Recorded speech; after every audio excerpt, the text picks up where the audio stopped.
Hey there, Horne-Ellstrom here. Welcome to day 1875 of What's She Up To Now, documenting the journey as I originally transitioned from the brick and mortar corporate world of business over a quarter century in corporate America while simultaneously owning and operating lots of different businesses in lots of different industries. 27, at least 27 offline before I came online. And I've lost count since I came online, lots and lots of businesses. And owning as well as interacting with and coaching and consulting for different businesses in different industries. So every day, a couple of years ago, I started doing daily content, primarily because I wanted to get more comfortable doing video, live video, just getting online, talking and sharing information. So as I was moving from my house and downsizing, it was time to downsize following my divorce. I found a book of idioms that was my kids from junior high that they never even opened, never even cracked it. And I thought, well, I could just do an idiom a day for like 30 to 60 days while I'm moving, and that'll give me a topic, and I can tie that into building and growing and supersizing your business. Well, there were 600 plus idioms in that book, and lo and behold, I did it for, it took about 6 months to actually move and rehab our house and get it ready for sale. And then the pandemic hit, and so it just became easy to keep doing it. And so here I am, at least 1,500 idioms into this. And some of them have been repeated because it goes with the topic that I'm talking about in my annual challenge. I do an annual challenge. This is my 6th year in a row doing an annual challenge online. I've done annual challenges personally, for decades. But with the pandemic and everything, it just seemed fitting that I do an annual challenge. And we started, in addition to the annual challenge, doing a 30-day plus get up and go challenge during 2020 and 2021. Every other month we do a monthly challenge or a challenge for the month, just to keep us moving in a really crazy time. I mean, I don't know about you, but the pandemic, I think, was a little bit discombobulating and crazy for pretty much everybody I met. Our lives changed a lot. My life changed a lot. My life had changed a few years earlier with some vision challenges, but it even impacted me less so than a lot of people, but it definitely impacted, on a global basis. That's why it's a global pandemic. Impacts everybody, for not everybody, but as close as to everybody as anything in my lifetime has.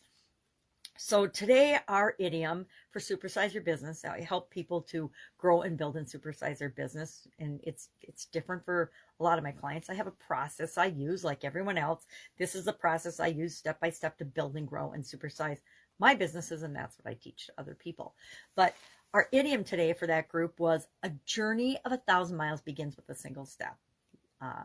Lao Tzu, of course, the founder of Taoism, a Chinese gentleman and philosopher.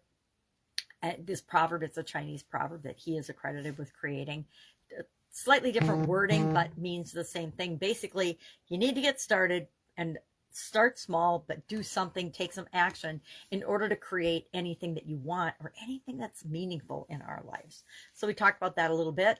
And then our action item and our topic for this year's annual challenge, the Get Your Goals annual challenge, we're going through the SOAP framework, which is a framework, again, that I started teaching and sharing in 2020 because of the pandemic.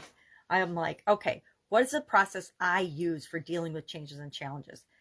How can I make that easy to understand and help other people to do the same? Because once you install a process like that in your subconscious, you automatically use it on a subconscious level, can then use it on a conscious level when you need to.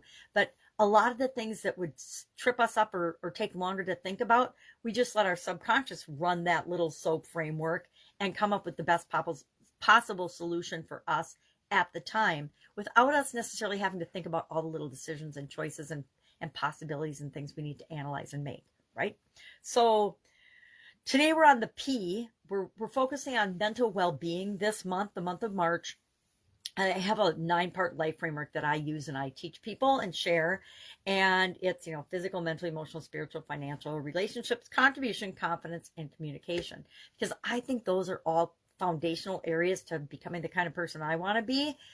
And I learned in 2010 that when you don't pay attention to certain areas of that life framework, they will make you pay attention. I had a sudden cardiac arrest in 2010 because I wasn't paying attention to my mental well-being. I wasn't paying attention to my physical well-being. I wasn't paying attention to my emotional well-being. And all of those kind of converged to give me a huge wake-up call.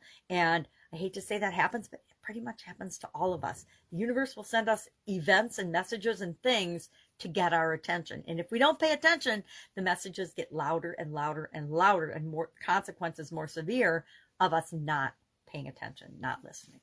So this month, we're focusing on mental well-being. We just are finishing up the Pea in the Soap framework today with an area of our mental health or mental well-being that we want to improve. And I've been sharing increased positive self-talk. I am always wanting to have more positive self-talk, being my own cheerleader in my head instead of negative. And with how negative our world is and all the things around us, a lot of the time, we have to consciously choose to do things to feed our brain what it needs and our mind what it needs to create what it is that we want in our life.